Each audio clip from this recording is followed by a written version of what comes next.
Welcome back, guys. Welcome to the channel. Today, we are going to discuss one of the major protocol, and the protocol named as ARP, and that ARP stand for Address Resolution Protocol. In this protocol, we are going to discuss about the ARP background. Then we'll discuss about the mapping. Then we'll discuss about the basic terms. Then where the position is available of the ARP in TCP/IP header format, or let's say communication model format, and then header format of the ARP, and then how it ARP operates, and then different cases are there. So let's start with the background of the ARP, guys. So as you know, an internet is made up of combination of many physical networks. So definition of internet is what? The more than one networks connected together, that is what the internet. Together by internetworking devices such as routers specifically. So the network or internet is made up of many of devices, and that size of the internet is very large nowadays. Then a packet starting from the source host may pass through the several different physical networks before finally reaching to the destination host. Let's say if I have here is a sender and here is, let's say, receiver, but we don't know what is happen over in this particular black box. So there can be multiple paths are available, but our guarantee our requirement is to send this packet or datagram from source to this destination.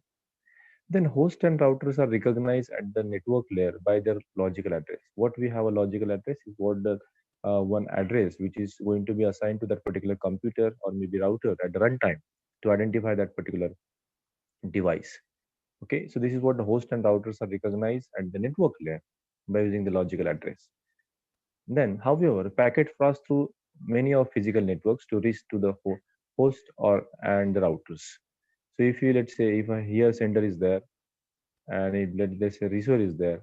So here there are so many of networks are available and so many of OSM models and TCP models they have to follow. So messages are coming from and going from, let us say, in this fashion. So there can be multiple network layer, multiple host to host layer, multiple physical layers, multiple data link layer, etc., etc. So again, we required to have to discuss this point. At the physical layer, the host and routers are recognized by the physical address. If you go with the physical layer and data link layer, the devices are going to be identified on the physical address, which is what the 48 bit IP address. IP version 4 is what 32 bit. But here, physical address is also important to identify at that local end. It means the physical address and the logical address are two different identities of one particular node. These are the two different identities of for one particular host or maybe the routers. Where the physical address is local address, physical address is identified at local level, whereas the logical address is what at the global level. So these two are what very important. This means that delivery of packets to the host or a router require two level of addressing, and that addressing is what logical as well as the physical addressing. So this is what we have made the clear point agenda where this mappings and this kind of scenario is available already in internet. So we required a kind of logical and physical mapping. So let's talk about the mapping, guys. So looking into the such a large and dynamic network, we need to map the logical addresses to its corresponding physical addresses and vice versa. So physical versus IP, IP versus physical that need to be mapped. And this can be done using static and dynamic. So this is going to be available. This is available. Static mapping is also available and dynamic mapping is also available. Then look at what is the static mapping. It means creating a table that associates a logical address with the physical address. It means what? There is a mapping of what the logical address and the physical address. Here, in a static mapping, the static ARP entry is manually configured and maintained. Whatever the term itself is indicated is static, so it is what the manually it is going to be configured. So whatever the mapping is there, the addresses mapping is there, it is configured and maintained manually. It does not age out or cannot be overwritten by dynamic entries. The life is very less and it is cannot be overridden by the dynamic entries. But it has some limitation because physical address may change frequently. There are reasons to change the physical addresses like number one, the machine could change its NIC card, network interface card. What happens if the computer itself changes NIC card? So resultant is what new physical address. There will be different physical address. In some LAN, such as local talk and physical address change every time the computer turn on. Whenever the computer is going to be turned on, that time the physical address is going to be changed. In the third one, the mobile computer can move from one physical network to another, resulting in changing in physical address. So these are the three reasons where the physical address dynamically change, or let's say physical address changes. So to maintain this table manually and maintain these entries manually by administrator is going to be very tough. So what we can to do? So we have to decide the way where this table is need to be maintained dynamically. So there is a second mapping, and that type of second mapping is what the dynamic mapping. In dynamic entry is automatically created and maintained, but it requires some kind of procedure, and that procedure what we are going to discuss, it can age out and be updated by the new packets or overwritten by the static entries. So this is the facility available, the longer lifetime, and is it going to be overwritten by the new entries. Okay, and dynamic entries is removed when age timer expire on the interface goes down. So whatever the interface is going down, that time the entries are going to be expire and is going to be removed from the table. So this table it can be removed. Let's say entry can be removed. And dynamic mapping, each time the machines knows the logical address of another machine, it can use the protocol to find the physical address. Here there is required a protocol. So there are the two protocols have been designed to perform dynamic mapping. So here the protocols are involved, and that these protocols are what dynamic mapping protocols. Very first protocol is ARP. ARP stands for Address Resolution Protocol, and second will be RARP, that is Reverse Address Resolution Protocol. So in order to maintain this table in such a huge, what we can say, the huge a large network, a large internet, we require the dynamic mapping, and that dynamic mapping can be done by two protocols. Very first is ARP, and second will be the RARP. So let's take what is the purpose of ARP and RARP. The purpose of ARP is to find out the MAC address of the device in local area network for the corresponding IP version 4, which networks applications is trying to communicate. So whatever, let's say if I have, let's say here is a receiver and here is a source, if both want to communicate with each other, so here there's supposed to be a mapping done by, because generally we know the source knows the IP address of receiver, but he don't know the MAC address of receiver. And because the message travel from the network layer to data link layer to the physical layer, so it required the MAC address. For that purpose, here logical address and the physical address mapping is done by the ARP protocol, whereas logical address, physical address and the logical address reverse mapping is done by the RARP protocol. Here, this is what the purpose. Now, if ARP converts the Internet Protocol address to the corresponding physical address. So this is what the purpose of these two protocols. It requires, it works, it do the work of what converting the address and having the mapping of this particular, so that that sender and receiver can communicate each other. Then there are some basic terms of the ARP, guys. The very first is ARP cache. After resolving a MAC address, the ARP sends it to the source where it's stored in the table for the future reference. So if you go with this ARP-A command in our Windows platform, it will show the mapping of this particular ARP cache. So here there is a physical address, there is a mode, that is whether it is dynamically or statically mapped, and it is what the IP address, guys. So this kind of mapping is available in our computer also. So here in ARP cache, the subsequent communication can be used the MAC address from the table. Okay, and the ARP cache takes in the form of table. So ARP cache is what the table containing matched set of hardware and IP addresses. So what ARP cache? ARP cache is what a data structure we can say, where the physical and the logical address mapping is available. Each device on the network manages its own ARP cache. So every devices on the internet or let's say network, it maintain their ARP own cache tables. There are two different ways to cache these entries to be put in the ARP cache, like a static mapping and the dynamic mapping. So what we are discussing dynamic now. Second term in this particular ARP protocol is ARP cache timeout. It indicates the time for which the MAC address in the ARP cache can reside. So how long this particular address is going to be assigned is in this particular table. So this is going to be indicated by ARP cache timeout. Then there is a ARP request term is available. This is very important. In this request, the request is broadcast. Request is broadcast. Here it comprises of physical address of the sender. Here it is showing physical address of the sender, then IP address of the sender, and he is looking for what the receiver's MAC address, which is kept at, let's say, this one, all ones, and the IP address of the receiver. So sender knows the IP address of receiver, but sender don't know the physical address of the receiver, and this request is what the broadcast. And then after the ARP request, then ARP response is there, and ARP response is unicast. And it is the MAC address response that the source receive from the destination, which aid in further communication for the idea. So here, this is what the reply, where the MAC address is going to be available to that particular sender. So this is what these are what the basic terms available in ARP.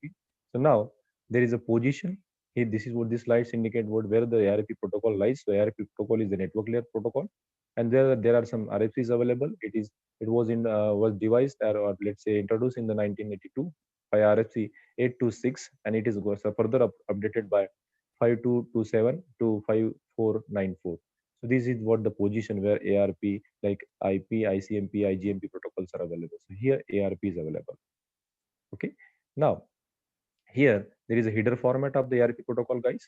And the header format, what we have very first is what the hardware type. Which type of hardware? So it is what the 16-bit field. Define that the type of the network on which the ARP is running. Each LAN has been assigned an internet-based type, integer-based type. For example, Ethernet is what 1, IEEE 802 network is what 6, frame relay is what 16, serial lines are 10T, etc. So this indicate which type of hardware on which hardware or which network we are using. Generally, we are using the Ethernet type. Second field is what protocol type. This is the 16-bit field, guys. For example, ARP can use with any higher level protocol such as IP version 4 and IP version 6. And what we are discussing IP version 4. Then hardware length. This is 8-bit field defining the length of the physical address in byte. For example, the Ethernet is having 6. So this is what the 8-bit field, and we are using the Ethernet because we are working on what that particular NIC card, which is what the MAC address. The protocol length, it is also 8-bit field, indicating defining that the length of the logical address in bytes. For example, IP version 4, and the values of that is what the 4. As again we have discussed in the IP protocol that the version of the IP is what the 4. So we are taking this is what the 4. The operation. This is the 16-bit field defining the type of packet, and here the types of packet can be defined ARP request, which value is what 1, whose value is 1, and ARP reply, whose value is 2. Again, in RARP, the request is of third number type, and the reply forward 4 number type. So these are the 5 fields are available over here. In second slide, we'll discuss the remaining fields, guys. So here, then the second, it required the ARP sender hardware address. The sender hardware address is what here we are using the Ethernet, so 6-byte long sender IP.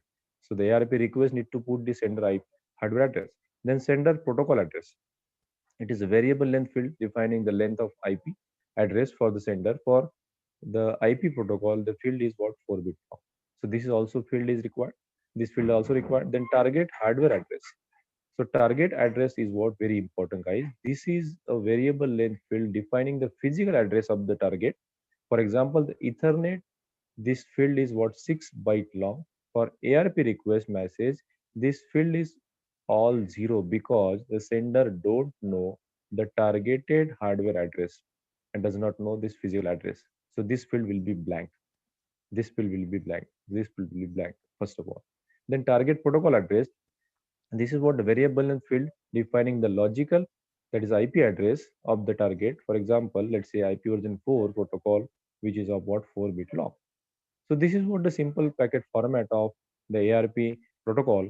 Now, how this ARP header format is going to use for this ARP process. So this is what the key point of the ARP. This is what the ARP process. There are 10 to 9 to 10 processors are available. That processor need to be understand clearly. So very first we start with the process, and this is what the first part. What happened and how ARP protocol works. When source device want to communicate with the other device, let's say there is a sender and there is a receiver, but here in between this there is a network, and this both wants to communicate with each other. Then source device check its ARP resolution cache. First of all, it check with self is cache, whatever the cache available, cache table, whether the mapping is available or not, and to find it already has a resolved MAC address of this destination device. If there is already available, then it use the MAC address for the communication. If sender cache or ARP cache is already have the mapping of that receiver's MAC address and the physical address, MAC address and the IP address, then there is no need to ARP process. He can directly communicate with that particular computer, and this is going to be done. This is going to be can see by ARP-A with the mapping. But if not so, then what happened? The step number two. Step number two is what? Let's go to the step number two. Resolution is not there in a local cache. The source machine will generate the ARP request message. Then it generates the ARP request message, and it puts the data link layer address as the sender hardware address and its own IP address as the sender protocol address. So this is what the second step. What happened if the address is mapping is not done? So it needs to raise the request for what, and he puts that, let's say, a data link layer address as a sender hardware address and its own IP4 address. Okay, and then step number three, the source broadcasts this ARP request message to all network. So whatever network is available, so ARP, the source, broadcast this message, and this message is going to be received by everybody. And then step number four, this message is received by each devices on the LAN, since it is what the broadcast request. It is what the broadcast request. So each device compare the target protocol address, that is IP version 4 of the machine to which the source is trying to communicate with its own protocol address, that is IP version 4. Those who not match will drop the packet without any action. So after the sending the broadcast request by the sender to every other host, whosoever who got the map that particular protocol address with them only will respond, and rest of the things will be dropped, and rest of the computer will drop that particular request. So this is what step number 4. Then step number 5, when targeted device checks the target protocol address, it will find match and will generate an IP address protocol, address resolution protocol reply message, and this reply is what unicast, and it takes the sender hardware address and the sender protocol address field from the address resolution protocol request message and use this value for the target hardware address and target protocol address. So as a reply to this particular request, whosoever got the protocol matched only will respond as a unicast. And by filling these four details, like a sender hardware address and the protocol address and his itself hardware address, and that's itself the protocol address. So this is what the step number 5. After this, putting this into the header format, what that particular receiver will then destination device will update its address resolution protocol cache, since it need to contact to the sender machine soon. So here in step number 6, the destination device, whichever the receiver is there, will update its ARP cache. Whatever the entries is available with that AR earlier with that particular host, this is going to be updated. This is going to be updated since it needs to contact to the sender machine soon, because he is going to contact with that particular sender. Then destination device send the address resolution protocol, that ARP reply message, and it will not be broadcast and it is going to be unicast. So then this receiver will send one response, and that response is what the unicast. Then step number 8, the source machine will process the ARP reply from the destination, and it stores the sender hardware address as a layer 2 address of the destination in their cache. So if the source receive that request from the receiver one, then it going to be updated again the ARP cache by saying that the source machine will process the ARP reply from destination. It stored the sender hardware address as the layer 2 address of the destination is stored. Then in step number 9, the source machine will update its ARP cache with the sender hardware address and sender protocol address received from the ARP reply. Now, actually, the source will update his cache with that sender hardware address and sender protocol address. Whatever the address he is put it into header format of the ARP earlier after matching that particular request of send from the sender, and then only the step number 10 happens and both the devices can communicate. So moreover, we can say if there is a sender have a table, there is a receiver have a table, sender don't have the MAC address of the receiver, but sender have the IP address of the receiver. So and again, sender don't know who is the receiver, okay, in terms of the MAC address. So he broadcasts this particular request, and one of the receiver will match that particular request and will respond with the protocol address and the MAC address.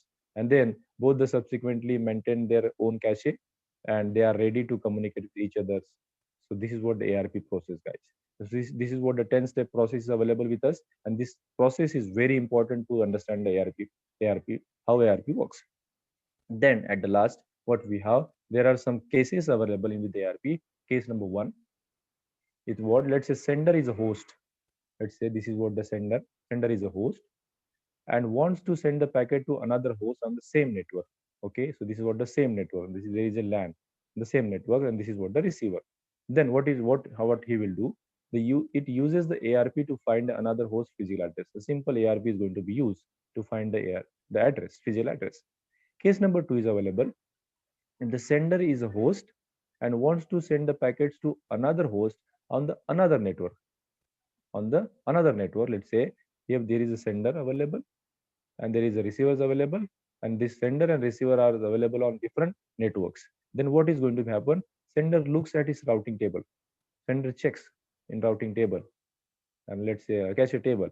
Okay, then find the IP address of the next hop route. First of all, we have to check the routing table, and because we have to reach to the next network, so it checks routing table and find the next hop address for the destination, and then they use the ARP to find the router physical address.